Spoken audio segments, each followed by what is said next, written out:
One mid-November, the Duke and Duchess of Boxford were visiting Sodor, and you know what that means? That's right, Spencer was on Sodor yet again, and as usual he was arrogant, proud of being the world's fastest steam engine, though he was only slightly faster than his sister the Mallard, and there were other trains that can go twice as fast as he could. Not to mention, Spencer's arrogance had caused him to be humiliated more than once. Nevertheless, Spencer was quite stuck up, and one evening the engines were talking about him. "He makes Gordon and James seem downright humble," remarked Percy. "Are you saying we boast?"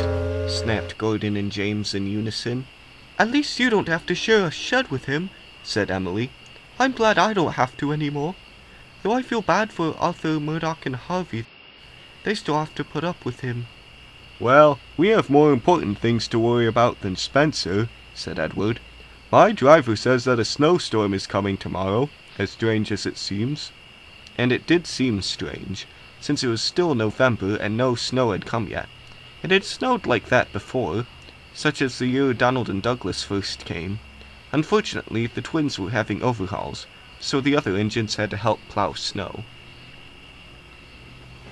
However, Spencer, who was leaving with the Duke and Duchess of Boxford the next day, was doubtful of the whole thing. He expressed his doubts at the junction, where Henry and Toby were.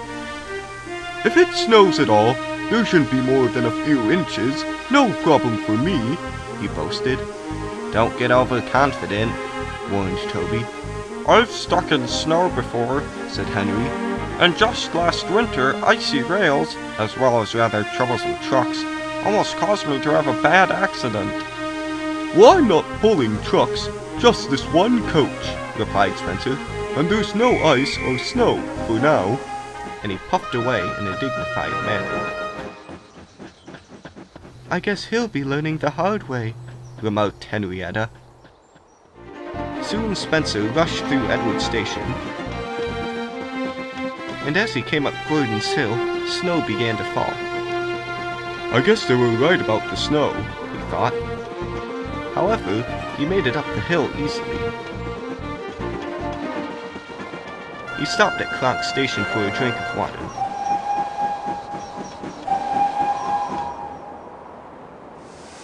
As his tank was filled, he noticed the amount of snow was increasing.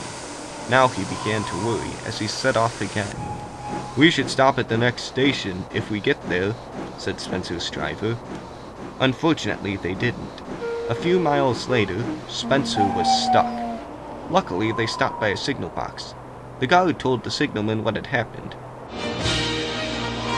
Harold came to pick up the Duke and Duchess and Spencer's crew. "I've done this sort of thing before," he called.